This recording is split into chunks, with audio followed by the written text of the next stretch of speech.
Bismillahirrahmanirrahim. Assalamualaikum warahmatullahi wabarakatuh.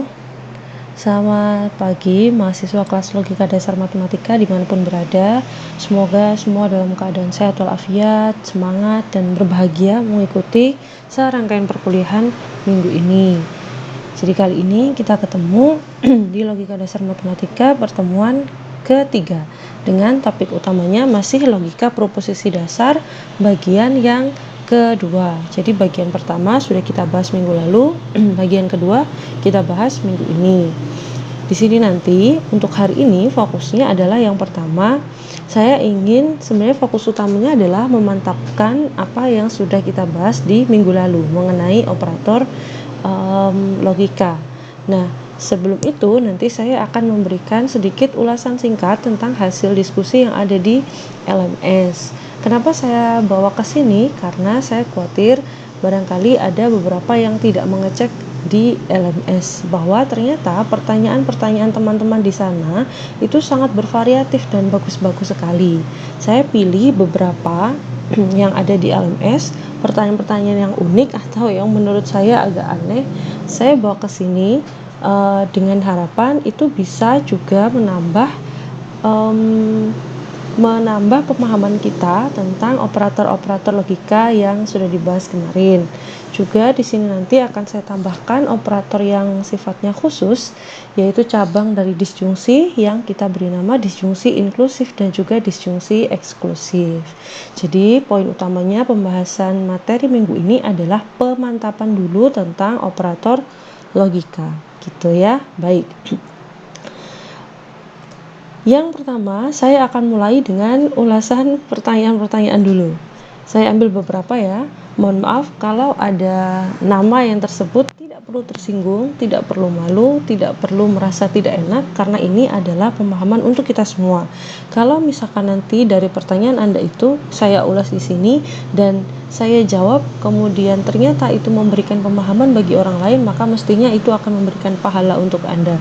Jadi kita semua di sini statusnya adalah belajar ya, nggak usah merasa nggak enak sama yang lain. Baik, saya mulai yang pertama. Izin bertanya Bu, di video dijelaskan ada 5 pilar utama logika. Apa kelima pilar tersebut bersifat setara atau kelimanya mempunyai tingkatan yang berbeda? Baik, ini sudah saya jawab di LMS. Nanti kalau misalkan Anda pengen lihat bisa dilihat di LMS. Jadi di sini saya jawab bahwa dalam 5 pilar utama itu tingkatannya tidak sama. Yang jelas yang pertama, negasi itu bukan operator. Jadi negasi itu hanya kebalikan atau memberikan lawan dari suatu proposisi, suatu kalimat gitu ya. Yang operator itu ada 4, konjungsi, disjungsi, implikasi, dan biimplikasi. Nah, di antara 4 ini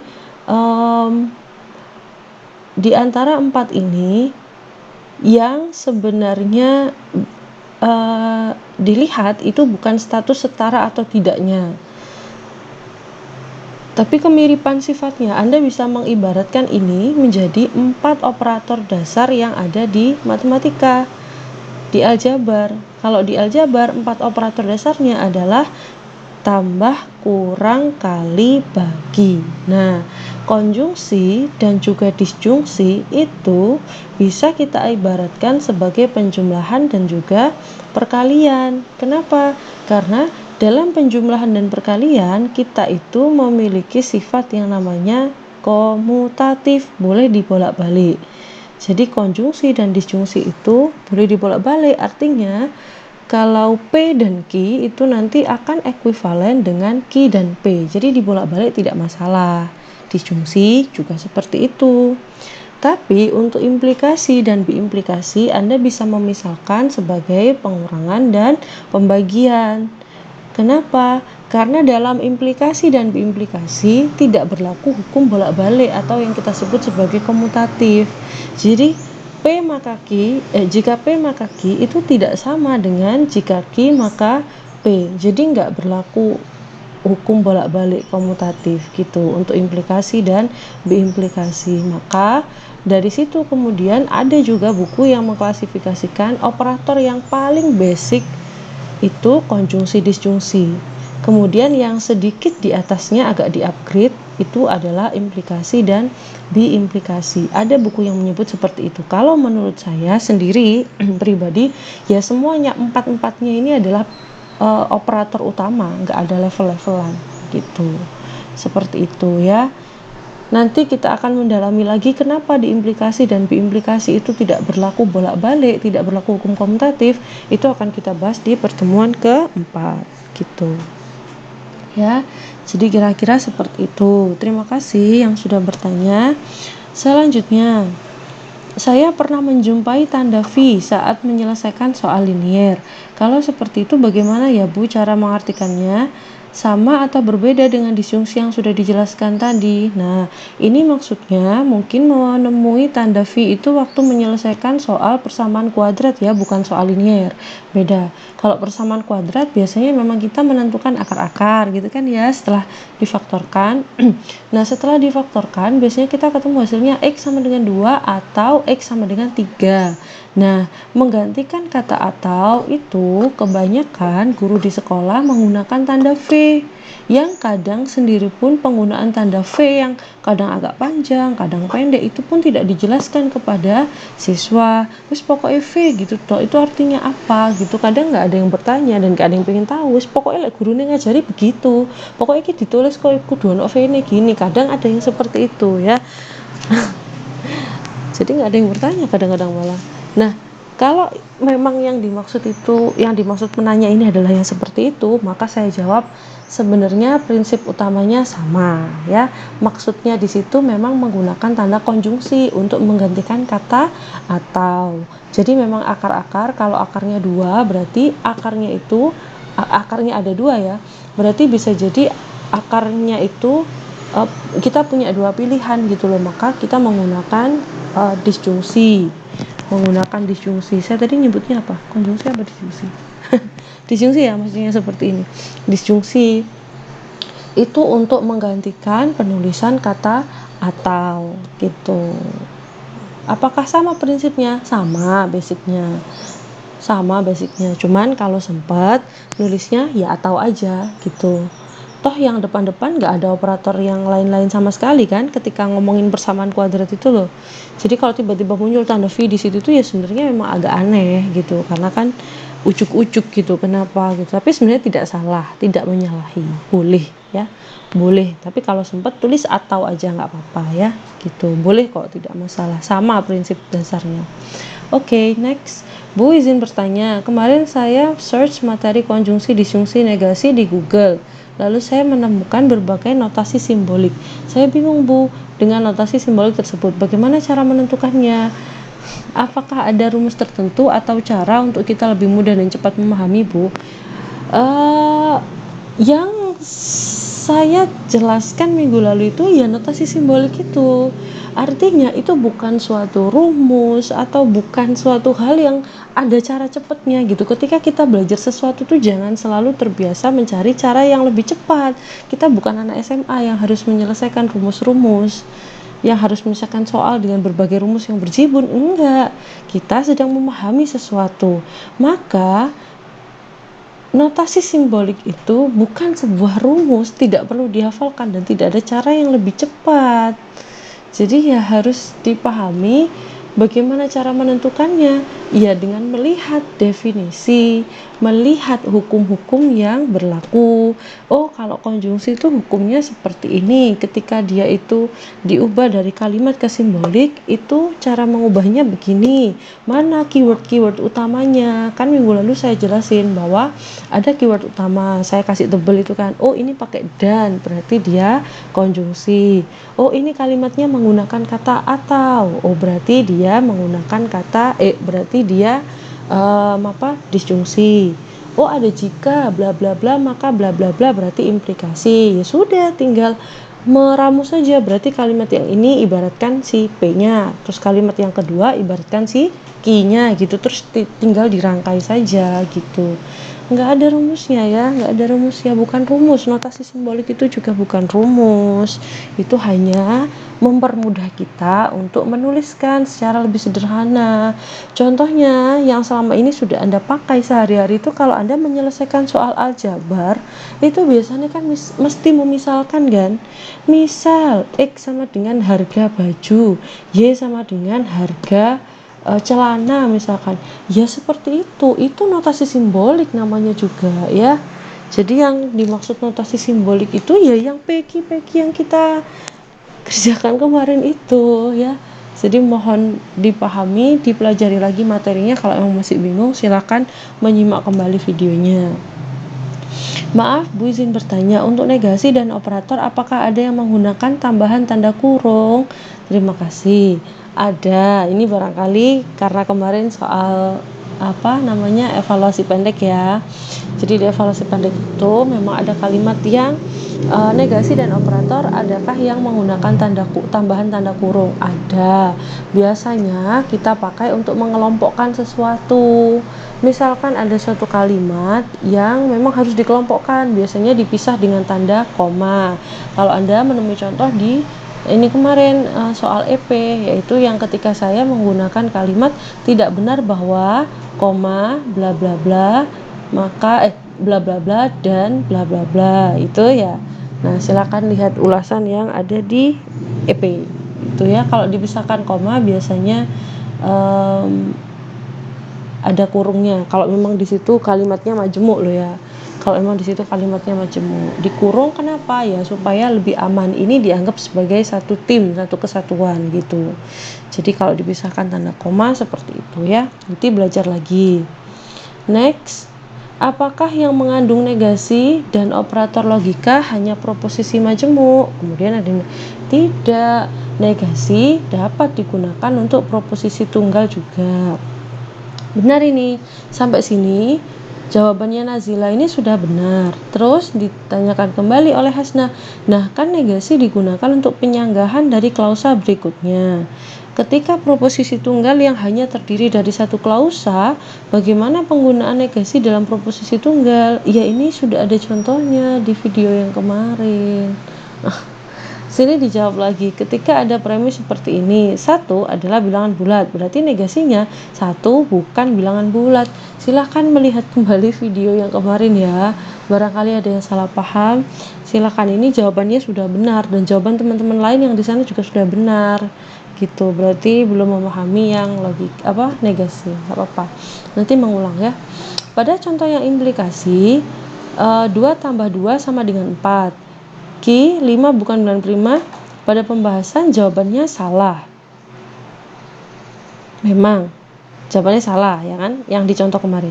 Berarti jika jawabannya benar, seharusnya Q-nya 5 adalah bilangan prima ya Bu. Jadi bukan P hasilnya 4, Q juga harus 4. Ini saya nggak tahu kenapa bisa seperti ini. Apakah menyimak dengan runtut atau tidak? Karena seperti ini saya jawabnya, bukan gitu sistemnya. Kita itu di sini tidak mencari, tidak harus menentukan mana yang benar atau tidak harus yang salah itu harus dibenarkan. Enggak. Kita tinggal runtutin aja kalimatnya gitu. Oh, ini nilainya benar, ini nilainya salah.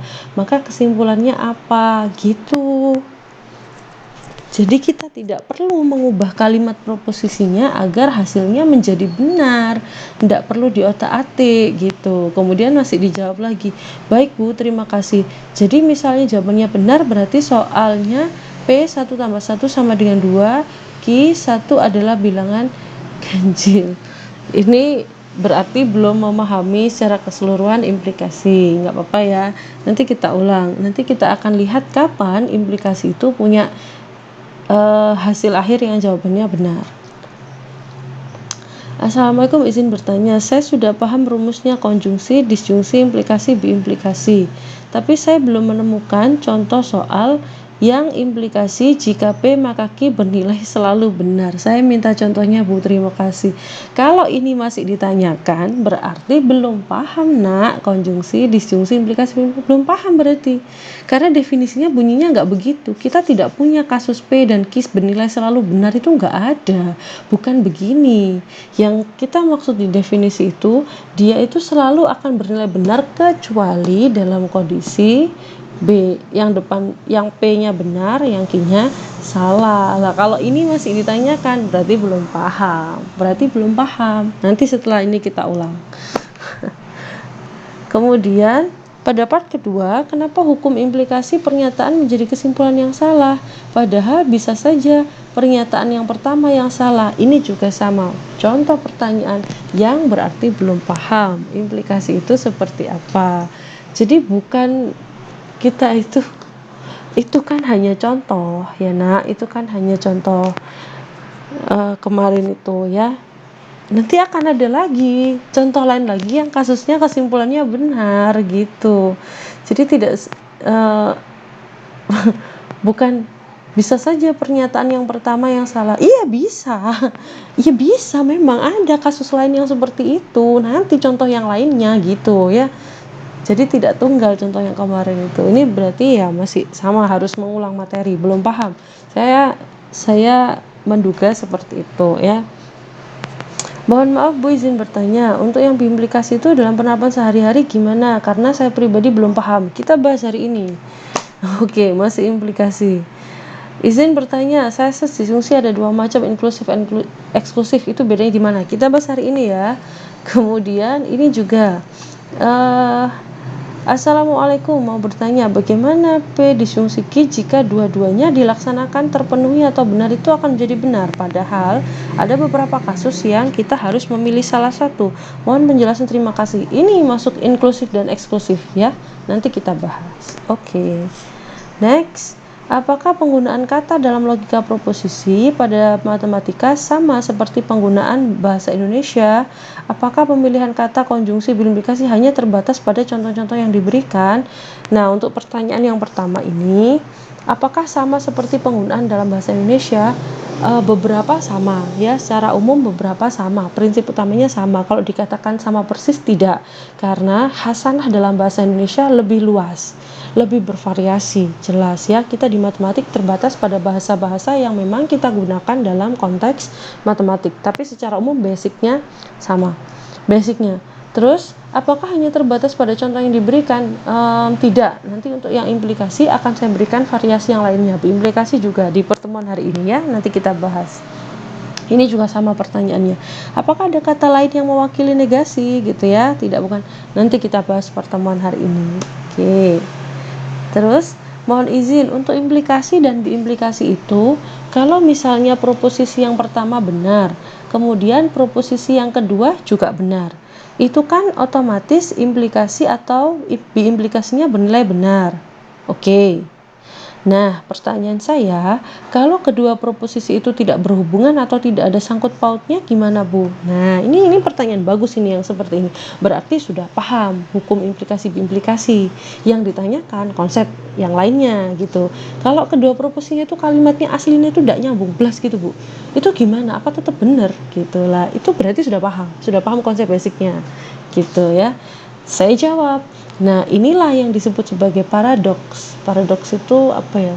Ya paradoks, sesuatu yang sebenarnya agak bertentangan tapi diterima gitu ya. Ini yang disebut paradoks dalam logika.